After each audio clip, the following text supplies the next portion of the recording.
Good morning again, everybody. We're going to talk about blogging today, and specifically how to get our blog post to rank on the first page of the search engine. My name is Bob Stewart.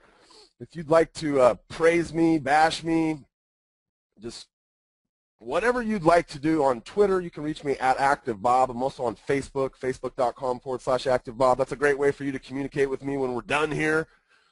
Okay, so blogs that rank on the first page of the search engines. And when I say search engines, what I'm really talking about is what? Google. Because they're kind of the 800-pound gorilla, okay? So I'll probably use the word Google a lot more than I'll use the word search engine over the next hour. But the things that we're going to learn here, if we can get ranking in Google, there's a pretty good chance that we're going to end up somewhere on that first page of the Bings and the Yahoos and the Ask.coms and all of the other search engines that are out there. But you know, Google's making up, or that for ActiveRain at least, and it's pretty consistent in the greater internet. They're sending about 68% of the traffic that ActiveRain receives is coming off of a search in Google. One of the things that I always like to say at this point is I do not consider myself to be a search engine expert. Okay, and I'm actually very leery of anybody that calls themselves a search engine expert, because the reality is we are all just out here trying to read the signals that Google is giving us. Google never sends me an email and says, "Hey Bob, we made a change today to our algorithm."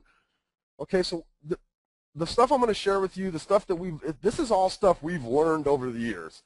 It's based on, we had a real estate brokerage before we had ActiveRain. We were able to generate a lot of leads with that thing. We had that thing ranking very well in the search engines in Western Washington, in California, in Arizona.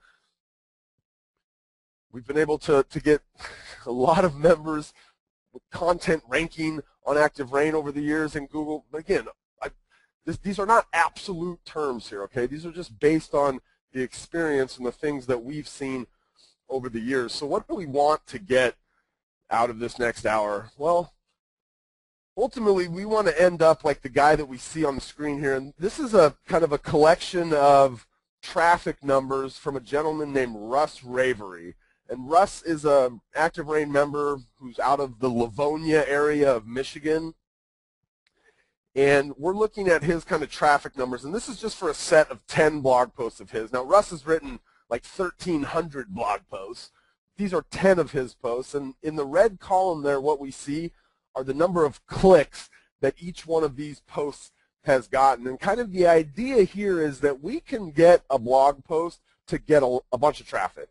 Okay, a blog post with 3,700 clicks, the third one down there, about the Stonewater subdivision, right? That's a lot of clicks for a blog post about something very specific.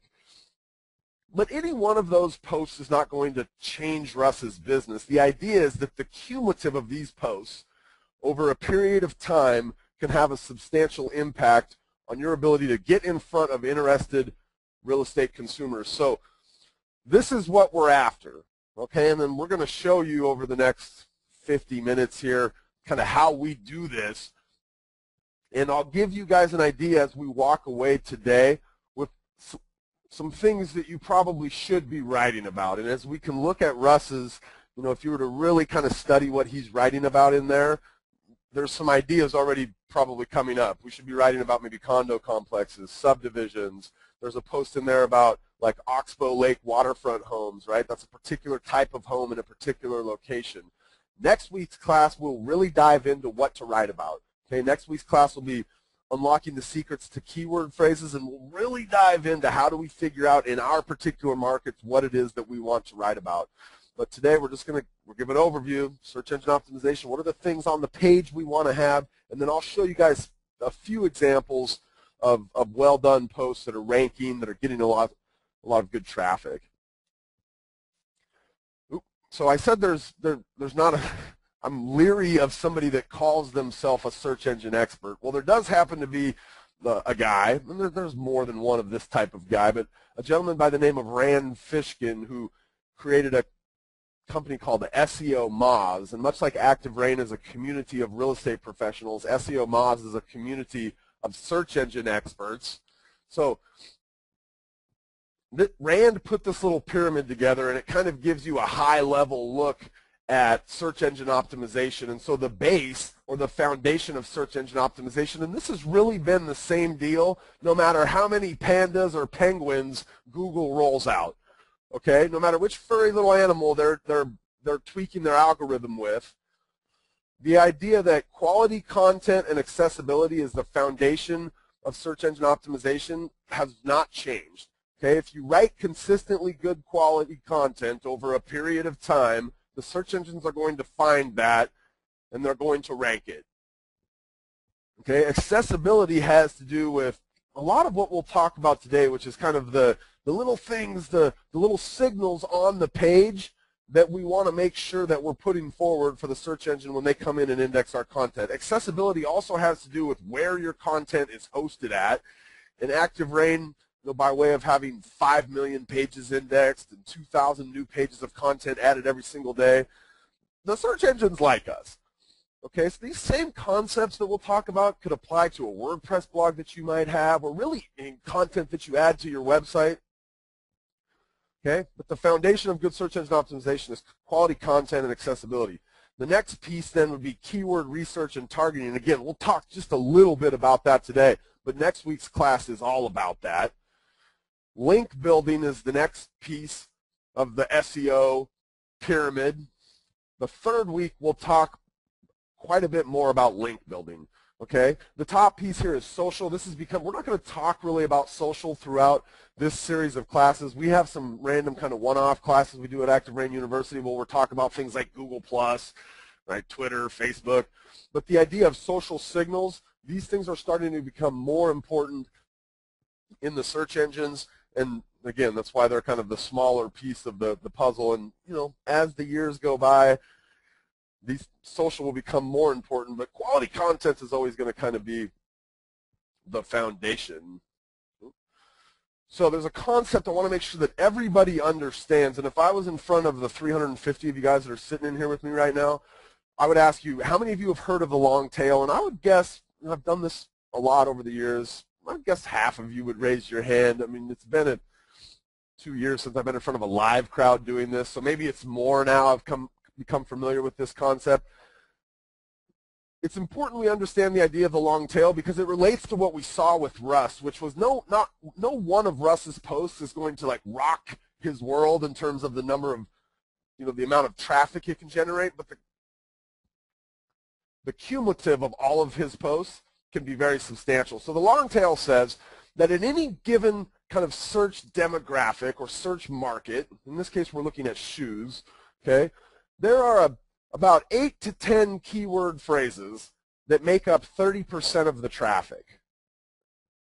So in shoes, it would be things like shoes, men's shoes, women's shoes, kids' shoes, right? There's about 8 phrases. In real estate, it's phrases like homes for sale in Seattle, right? Any one of our markets has these phrases. So homes for sale in Seattle, houses in Seattle, houses for sale in Seattle, Seattle condos, Seattle real estate, right? These real general phrases make up 30% of the traffic for all of the real estate vertical.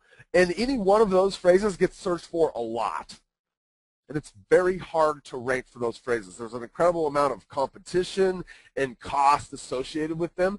There's also a lower probability of conversion, which means the person typing in those very general search phrases is less likely to be buying or taking action today. Okay, somebody typing shoes into the search engine or men's shoes, are they more or less likely to be looking to purchase today than somebody that types in, like the example here, Nike red Nike men's running shoes? The guy that knows that he wants a pair of red Nike men's running shoes, if he finds those today, he's much, closer to taking action than the guy that just types in, men's shoes. In real estate, we see a similar thing. So you've got these 8 phrases, 8 to 10, that make up a large chunk, 30% of the search volume, on just those 8 to 10 phrases. And any one of those has done a ton. But then there's all the rest of the ways that somebody could potentially search. And we're going to see some of those today, and we'll see a bunch next week. But there's all these other ways. It's literally thousands and thousands of ways, in terms of keywords that somebody would type into the search engines make up that other 70% of the traffic. Now, no one of those phrases is searched for very often, right? It might get searched for 10 times a month, or 6 times a month, or 13 times a month, or 25 times a month. But the cumulative of all of those phrases makes up about 70% of the traffic. And we can rank for those because there's less competition, right? It's cheaper, like if we were doing pay-per-click. And there's a higher probability of conversion, meaning the person typing that phrase in is going to be closer to actually buying something. So I'll give you the example. In Seattle, Seattle condos, or condos for sale in Seattle, would be the big head term, the term that's searched for a lot, the term that has high competition and lower probability of conversion. On the long tail, we might have something like loft condos for sale in Belltown, Seattle. So Belltown is a specific neighborhood. It's the downtown kind of hip and happening area of Seattle, right? And loft condos, a very particular type of property. So somebody that typed in loft condos for sale in or in Belltown, Seattle, right? We can rank for that first off. They've got a higher probability that they're looking to take action on their search more immediately. Okay? Now, that search phrase isn't going to get searched for very often, but that's okay. I want to be in front of somebody searching like that. So we want to understand this concept. This idea will continue to show itself as we go through the hour here. All right, so let's talk about how to get found on page 1 of Google. Okay, these 4 kind of tenets, and then we'll follow up with some additional stuff. But these first 4 blog posts, it's 200 to 500 words. Pick a keyword phrase for your title. And if you're like jotting this stuff down as fast as you can, don't worry. We give you access to the slides and the recording. You can come back and watch the recording. 200 to 500 words. Pick a keyword phrase for the title. Repeat the title at the start and the end. And then use your keyword phrase 3 to 5 times. Okay, we'll come back here in just a second and do numbers 2, 3, and 4. Number 1, 200 to 500 words. This is not an absolute. Okay, I've seen blog posts that have 100 words, that have 80 words that are ranking in the search engines.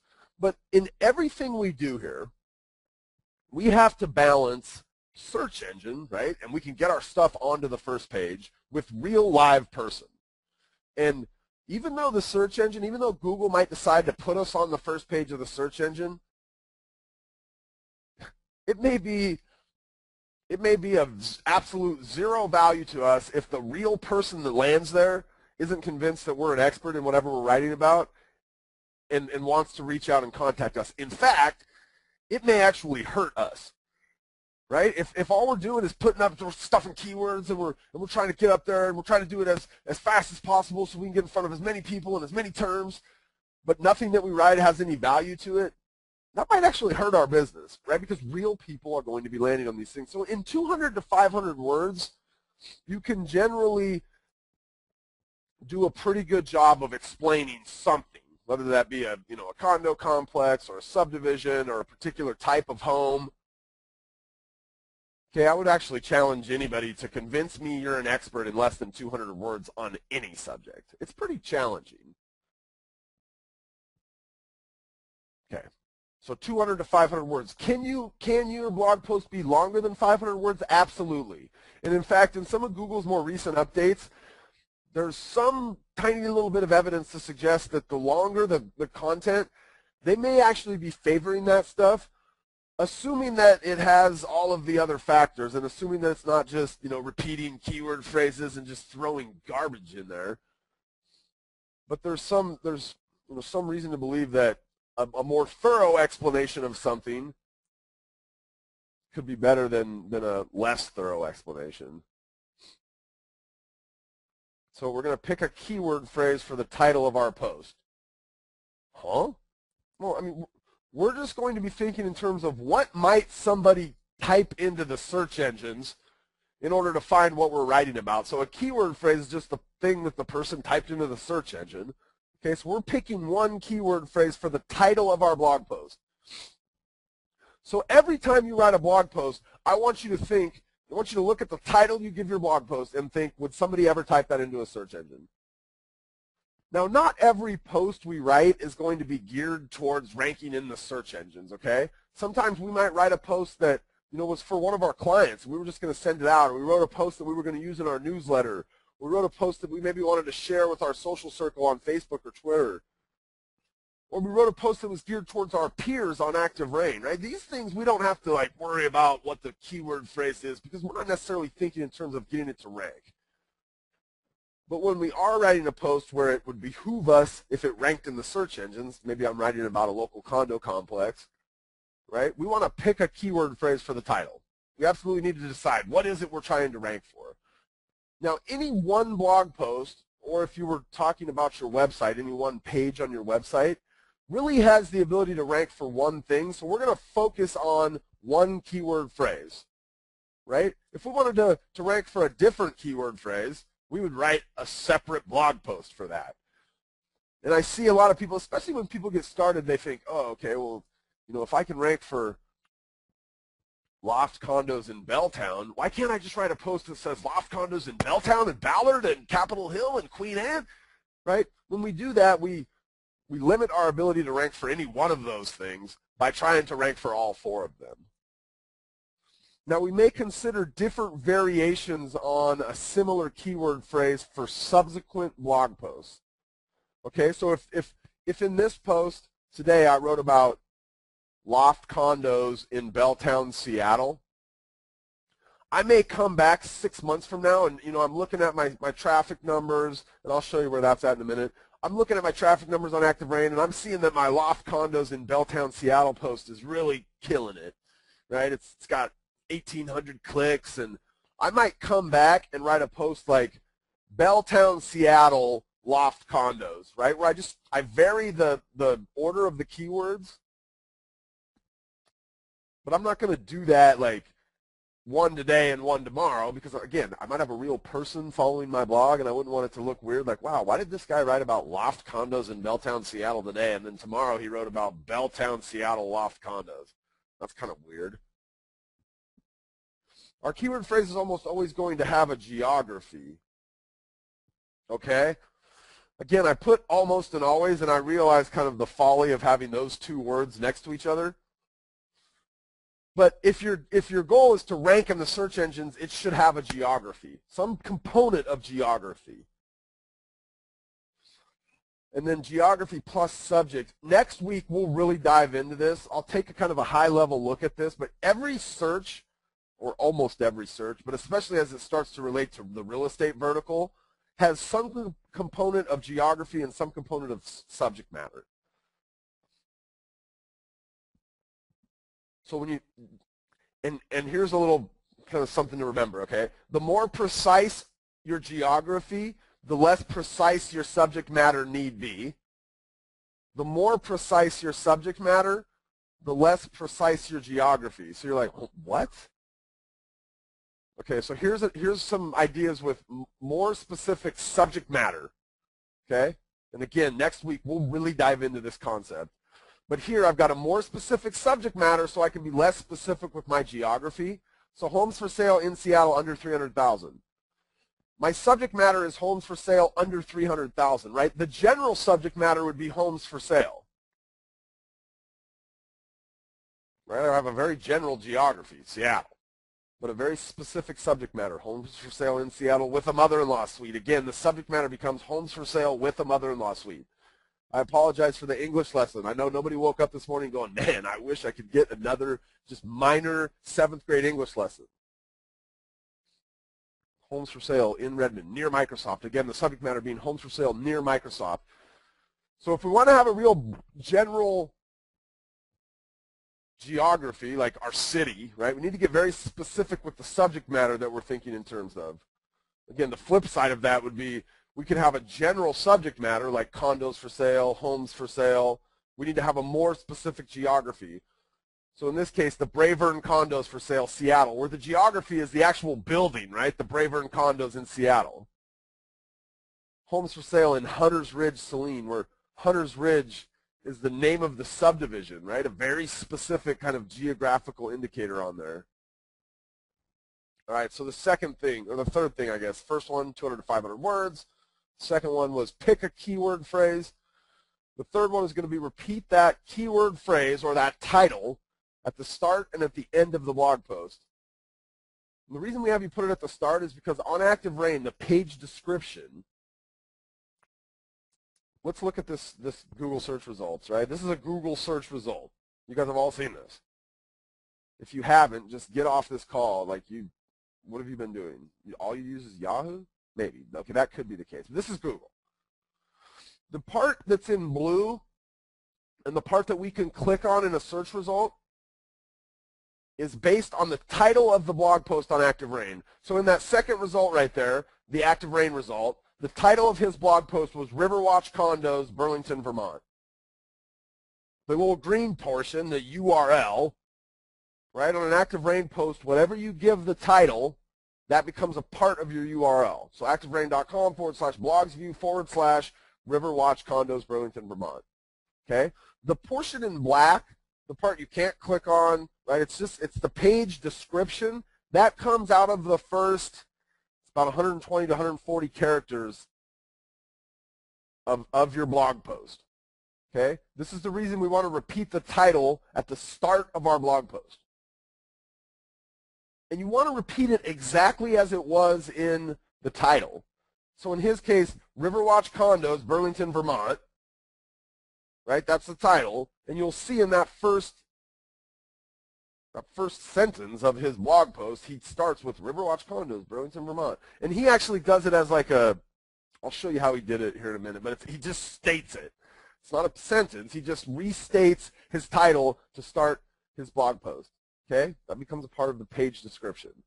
Now, I have you put it at the end because, again, I had a really good English teacher back in the 7th or 8th grade. If I thought about it, I could tell you which grade. But he said, we're going to write 5-paragraph essays. And in the first paragraph, we're going to tell them what we want to tell them about. And then in the next 3 paragraphs, we're going to tell them about it. And then in the 5th paragraph, we're going to tell them what we just told them about. Okay, so in the first paragraph, first sentence, actually, we're going to repeat our title. Then in the next 3 paragraphs, we're just going to talk about whatever we're talking about. And then at the end, we're going to restate our title. We're going to tell them what we just told them about. Okay, it's also 2 easy places to use the exact keyword phrase that you used in the title as you work towards using it 3 to 5 times in the body of the post. Now, there used to be this idea that you had a thing called keyword density, and it was based on a percentage.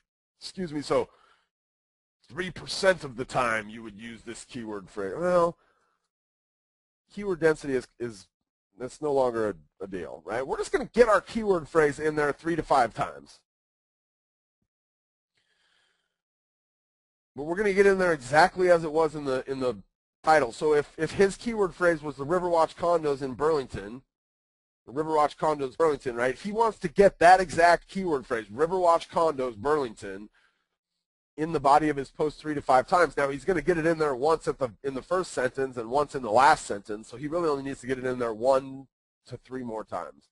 Okay? We don't want to go over 5. Like, if 3 to 5 is good, 8 to 10 must be better, right? Wrong. Some things to consider. It needs, and this should probably be number 1, but it needs to be exactly as it is in the page title.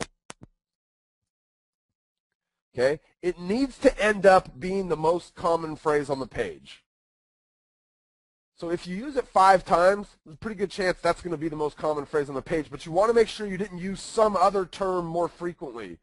Right? Again, we're just trying to send signals to the search engine. Here's our title. Here's our most common phrase. Right? We've got it in the page description. We've got it in the page title. Does the body have similar content? And one of the reasons blogs rank so well in the search engines is it's really hard to write something and to not end up having similar content, right? Like if you're writing about a loft condo in Belltown, Seattle, like what other kinds of stuff's going to end up in that post? Well, it's going to end up having content like, great open layout, accessible kitchen, 2-car garage, street parking for visitors, right? These are all, Google's really, really smart. They expect to see words like, parking and no bedroom in a post about loft condos in Belltown, Seattle. They might even expect to see a little bit of, dirt on what's going on in Belltown, right? Similar content. in the body of the post. Okay, let's talk about a couple of, so those are just kind of the basics. All right, let's talk about a couple of commonly missed opportunities for search engine optimization, and then we'll jump in and look at some actual posts, okay, from people that are ranking in the search engine, getting people traffic. Photo metadata. This is another one of those, but giving your pictures or the images that you add to your blog proper descriptions and titles. Now here's the difference between image description and image title. This is what it looks like when you load a photo onto ActiveRain, right? You go in there, you click that little red box where it says image, like image URL, you'd upload the photo, and then you'd have to give it an image description and a title. The description is what the search engine identifies that as being a picture of. So in terms of Google ranking it in Google Images or placing the photo you have on your blog into Google Images archive, that's based on the image description. Okay, so you absolutely, like if I'm writing about loft condos in Belltown, Seattle, like I want to make sure that my image description says something like loft condos in Belltown, Seattle, right? Because if somebody went online into Google Images and was looking for some cool pictures of loft condos in Belltown, I want them to see my photo. I want them to potentially be subsequently led back to my blog post. Google Images is really strange for me in terms of sitting on the back end of a rather highly trafficked website and looking at how much traffic Google Images sends us. It varies widely. I mean, it's really weird. Some months we have 30,000 unique visitors a month. Some months we have close to 200,000 unique visitors a month from Google Images. What that tells me is if you properly describe your images, Google may end up ranking them and driving traffic to your blog in that fashion. The title becomes part of the keywords that show up on the page.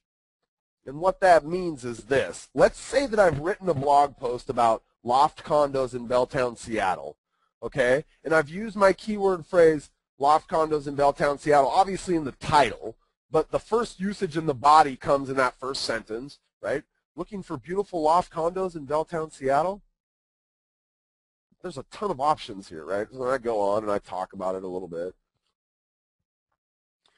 And somewhere in the middle, in those middle 3 paragraphs, right, for my 5-paragraph essay example, I use the phrase loft condos in Belltown, Seattle again, right? So I say maybe, there are just some amazing deals right now on loft condos in Belltown, Seattle, right? And I talk about some of the new buildings that are getting built, something like that.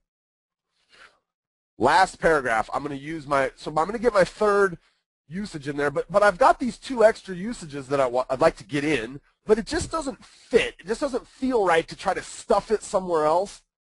What I can do is in the title of my image, I can just title my image loft condos in Belltown, Seattle. When Google comes in and indexes my page, they'll index the first use in that first sentence, that second use in the middle, that third use in the last sentence, and then they'll find that title and they'll credit that as being an additional use of the keyword phrase in the body of that post.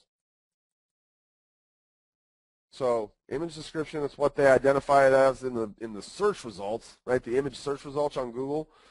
Title becomes a part of the keywords that show up on the page. Okay, an anchor text link using your keyword phrase. So now we're starting to think about this, right? I want to get an anchor text link, and all that means is I'm going to create a link that uses my keyword phrase, and somewhere in the body of my post, I'm going to have a link using those words. So again, we're going to have our keyword phrase in the first sentence, right? In the 3rd class, we talk a ton about this concept. The 3rd class is calls to action, and the idea being, how do we take the traffic that lands on our blog and convert it into real leads? This is one of the primary ways you do that is through links back to listings on your website. But in terms of ranking in the search engine, here's why Google likes this, okay? We're writing a piece of content about loft condos in Belltown, and what this essentially tells the search engine is, my piece of content is good, but I'm comfortable sending any visitors that you give me to another page on the internet that has information about loft condos in Belltown, Seattle. Okay? So my first sentence, I say, you know, are you interested in owning a loft condo in Belltown, Seattle? You've made a great decision. Loft condos are awesome, whatever. My first paragraph, right? My next sentence after my first paragraph in my blog is going to say, to find the currently available inventory of loft condos, or click here to find the currently available inventory for loft condos in Belltown, Seattle, where the words loft condos in Belltown, Seattle are my link, because that was the title or the keyword phrase that I'd picked out. Okay? Very important. I mean, this is massive. This is important from a search engine perspective and getting our post to rank. It's infinitely more important from the perspective of generating leads. And again, we'll talk for an hour about this 2 weeks from now. Another link to a high authority site on the subject or geography. So this first link, right, the anchor text link using our exact match keyword phrase is going to be back to our own website. It's going to be back to the page on my website that will let them find condos in Belltown. You want to have another link in your blog post to a high authority site on the subject or the geography. So, like what? Well, in my loft condos in Belltown scenario, maybe I'd link to maybe I'd just go to Google and type in Belltown, Seattle, and see what kind of non-threatening sites Google liked for Belltown. So let's say that the Wikipedia entry was the #1 result for Belltown, Seattle in Google. I would want to link in my post to that Belltown Wikipedia page. Because when I linked on the loft condos in Belltown, Seattle, I linked back to my own website, right? Very self-serving. Google may even know, if I have Google authorship on my stuff, they may know that I'm the author of both of these places. But I'm using my keyword phrase, okay? Linking to another high authority site on the subject or the geography tells Google that we're not afraid to spread the love. Okay? Now, linking to Wikipedia is non-threatening. If somebody wanted to figure, it's just going to be in a sentence in there. It's going to be like, if you're interested in all there is to know about Belltown, head over here, right? And we're going to link off to the Wikipedia page for Belltown or some local blog, not some other real estate agent's website, right? Be very careful about who you're linking to, but you want to link to another high authority site on the subject of the geography. This will actually help your blog post perform better. And then the last thing we'll talk about here is additional media-rich content and layout. And what I mean by that is, first off, is your blog post professional looking?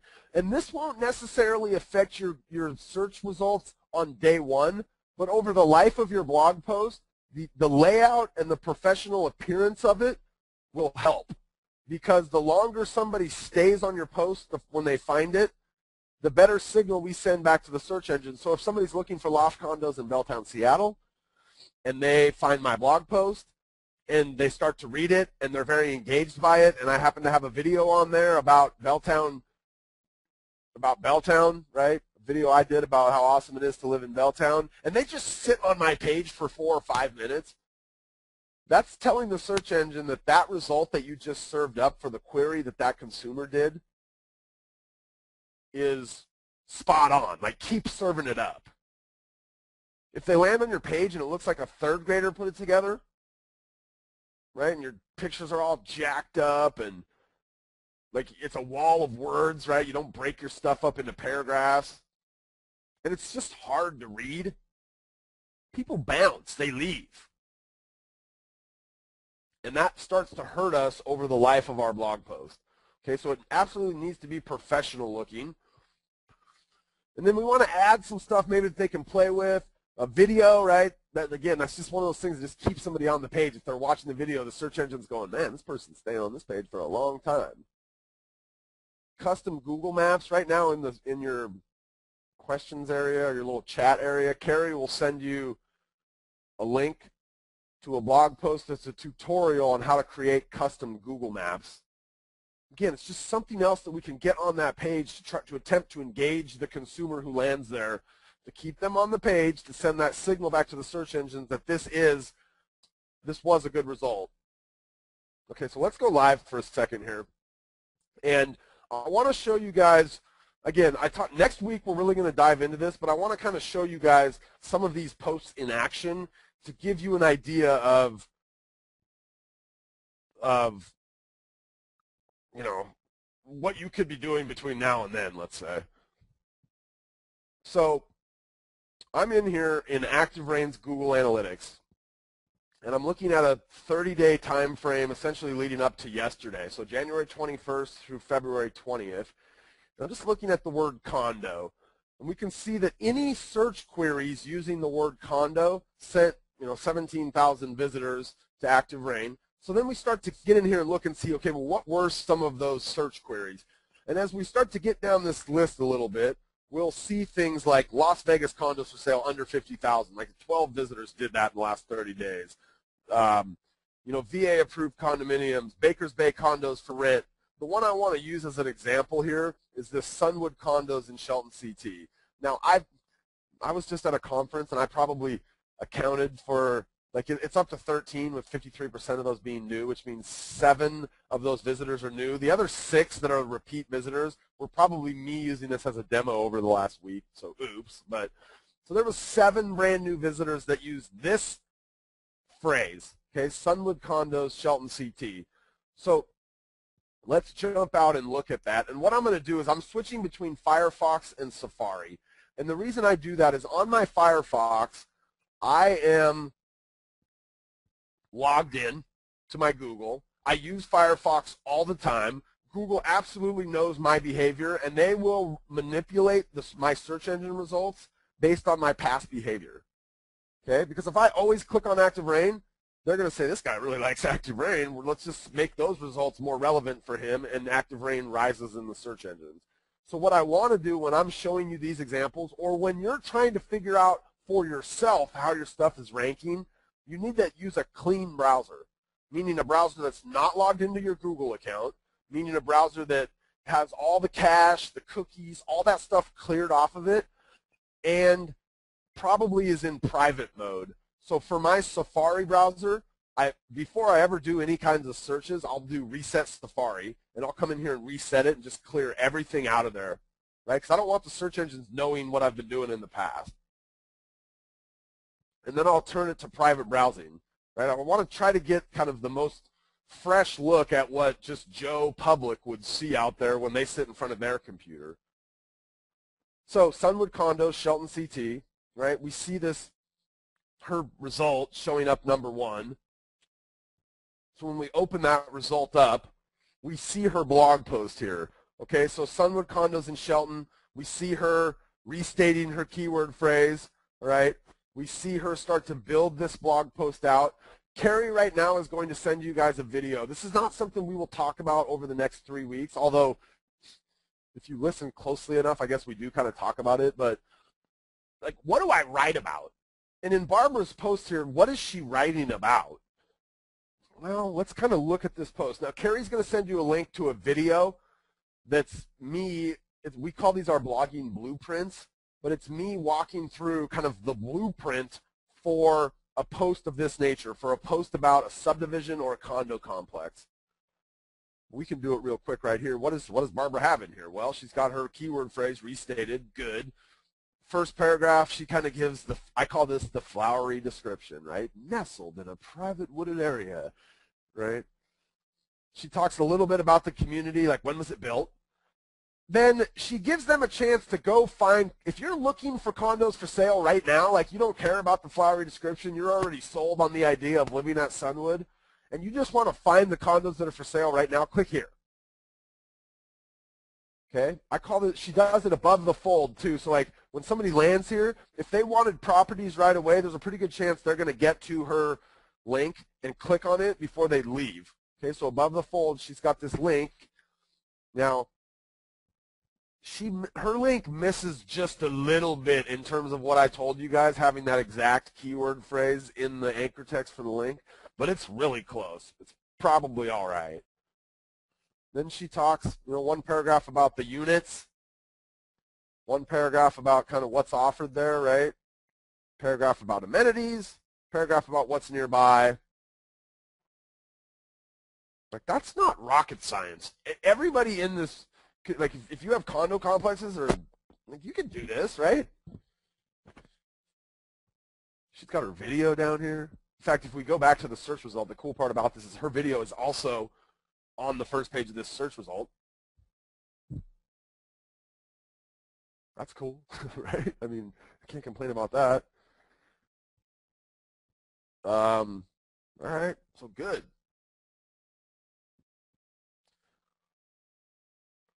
So let's come over and look at her traffic. And on an ActiveRain blog post, in order to see traffic, you guys can go to your My Home page right here. And then you can click on this little link that says traffic. And when you get into your traffic, you've got comments, views, and clicks. Now, views don't mean nothing. All a view means is that it your blog or a link to your blog showed up somewhere on ActiveRain. What you really want to be interested in is clicks. And what a click means is that this URL was loaded in somebody's browser. So every time this URL gets loaded, it adds a click. So we come in here and look at Barbara's, and I've used her post as an example, a number of times. So probably 100 of those clicks are me. But she's got 3,000 clicks to this blog post in the 2.5 years that it's been, out there. So in the 30 months that this blog post has been out there, it's generated 3,000 clicks. Now, if she just wrote about Sunwood, right, I mean, that's not going to change her business or have a major impact. She's probably gotten some leads from it back to her website. She's maybe gotten a phone call or two here and there. The idea is to take this cumulative approach where we say, look, we're going to write about all of this stuff in our market. So here's another example. This is, again, Barbara's blog. She's got one for Aspatuck Village condominiums, 4,500 clicks. Okay? I really looked through on her to try to find, I would have to believe if they have 2 complexes, they have 30 in her market, and I can't find where she's written about it anymore. She writes about a lot of good stuff that generates traffic for her blog, like especially community events. But man, I would be like, these things are just bread and butter. Okay, and I want to show you why they're bread and butter. Because as we look back at Sunwood condos, now this one only sent 7 uniques, 13 total, or 7 first-timers, 13 total. But look what happens when we actually look and see, like, what was the more wide profile of Sunwood condos, right? Now here's the search we were seeing. Look at all these kind of one-off searches that land people on her blog post. These are the ones that I really like. Sunwood condominiums, Shelton CT for sale? Yes, please, I'll take that guy on my blog all day long. Like if somebody wants a condo for sale in the Sunwood condominiums, like, I absolutely want to be the person. And again, this is just in the last 30 days, okay? So over the life of this blog post, cumulatively over all of the communities and the subdivisions and the condo complexes that she could potentially be writing about in her market, you start to see how this stuff could add up, right? How it could lead to business for you. Here's another guy, Sunwood condos for sale, Shelton CT. And I can't tell you why she did this little ditty here where she put like Huntington. I don't know if the town used to be called Huntington, now it's called Shelton. Like, there could be a whole nother set of searches in there around like Huntington, and so but we see over its life, that thing has been getting on average about 100 clicks a month. All right, so condo complexes are a great kind of thing to write about. Another great thing to write about are, are subdivisions. Okay, now the thing with subdivisions is you're not always, the searches especially won't always use the phrase subdivision. Like somebody might just type in, homes for sale, Chadbourne, Garner NC. I'll use this Alamo Ranch subdivision as an example. So it's gotten, 6 brand new visitors, those 7 total, but if we look over here at the percentage of new visitors, 6 of those guys were brand new, just on that specific keyword phrase again. Oops, Alamo Ranch, what was the keyword phrase? Alamo Ranch subdivision. So let's go back. I kind of messed that up because I don't have the Alamo Ranch subdivision. Here he is. So he's in this third position. I want you guys to notice something that he did here, which could be like literally the difference between being here and here. Let's actually break his post down because he's in the third position. So let's really go in and take a look at it, okay? The first thing is his keyword phrase that he picked for his title is this big flowery deal, right? He would have been better off just going with Alamo Ranch subdivision, San Antonio. I know that you want to have the fastest growing subdivision in San Antonio's Northwest, but I'd rather have the extra visitors. Because if he got 7 in the third position, the person in the first position got 30. So then we have to figure out, well, what is this keyword phrase? And you know, it should be Alamo Ranch subdivision, but he's gotten this fastest growing in there, which kind of, you know, it skews things a little bit. And then as we roll down, we notice that he doesn't. Okay, so I'm gonna say that he probably uses Alamo Ranch subdivision 3 to 5 times. Let's just assume that he does. Does he overuse it though? And so then we start to see, does he overuse it? No, he's doing a pretty good job. He doesn't. He's got a bunch of kind of related phrases for his images. I guess I could do a Command F and look at Alamo Ranch subdivision. So let's look and see how many times he uses that. Only 2 exact matches on Alamo Ranch subdivision. So he may not have even used it enough times, right? In fact, he didn't. So 3 absolute matches on Alamo Ranch subdivision. He might be on the, you know, that might jump him 1 spot. He didn't use his keyword phrase for his link. He used homes for sale in San Antonio instead of Alamo Ranch.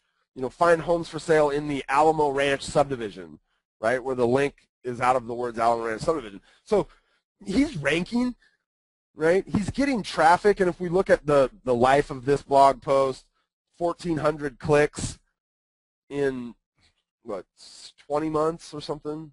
I don't know, 12 and 8, yeah, 20 months. So it's getting an average of 70 clicks a month, but it's in the third position. Imagine if it was in the first position, which it probably could be if he had all of the cues right on the page. Even so, right, he's getting this traffic to it. And when we go and look at kind of Alamo Ranch on a broader basis, look at all of these one-off crazy, I mean, I think these are crazy. These are searches that real people are doing out there. Like, look, 50-plus community, San Antonio, by Alamo Ranch. 1,600 a month hose. I'm assuming that was house, but it landed on his blog post somehow. Alamo Ranch subdivision, 4-bedroom homes. Like, home for sale, Alamo Ranch, San Antonio, Texas. Home for sale, $170,000 in Alamo Ranch, San Antonio. Like, there's just a lot of traffic coming to a post like this, right? This is the long tail. Like, you're looking at the long tail. There's a long tail on a long tail, right? I mean, the big head would be like homes for sale in San Antonio. The long tail becomes like Alamo Ranch subdivision. The ridiculously long tail becomes some guy out there who searched home for sale, $170,000 in Alamo Ranch, San Antonio. Right? Any one of these posts not going to change your life. The cumulative of these posts over a period of time, like if you were to call Russ Ravery, the guy that we used in that very first example, and said, Russ, like, is this working for you? He would say, absolutely, yes. It's why today he continues to post these types of blogs, even though he's got 1,200 of them out there, right? Here's a lady. I found this post recently, and if you say my name in a post and it relates to you having made some amount of money because you did what I told you to do, I'm going to pay attention. So Cynthia wrote this post. She got like 3 or 4 listings. She said she wrote about the Windsong condos in Rohnert Park, California. So if we were to come over here and do a search for the Windsong condos, So she's in the second position right here. We could probably even come in here and figure out a couple of small reasons why she might be number one. If she actually, you know what? This is her. She is number one. This is her outside blog. So anybody that's worried about duplicate content, here's a really good example of duplicate content getting you into the first and the second, because this is the same post on ActiveRain and her outside blog. There it is on ActiveRain. There it is on her outside blog. Same post, both on the first page of a live active Google search. But I think she says this one post led to, what, $17,000? I think she's got that in here somewhere. I don't know. She's got it in there as, maybe it's in the comment section. She says it ended up being 17,000, but it ended up being like 3 or 4 listings. Blah, blah, blah, blah, blah. Just do this, okay? You just sat here with me for an hour.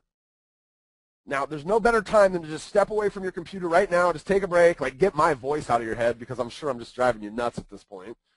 Shake my voice out, and then sit down and write a post like this.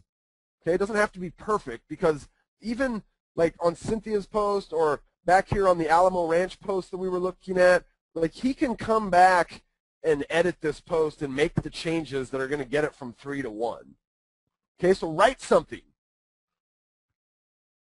All right, I think that's all I have. Let me see. I changed you guys up a little bit. We did a little bit different presentation than I normally do. But now what? Okay, I get a blog. Duh. Create a list of 10 long-tail keyword phrases.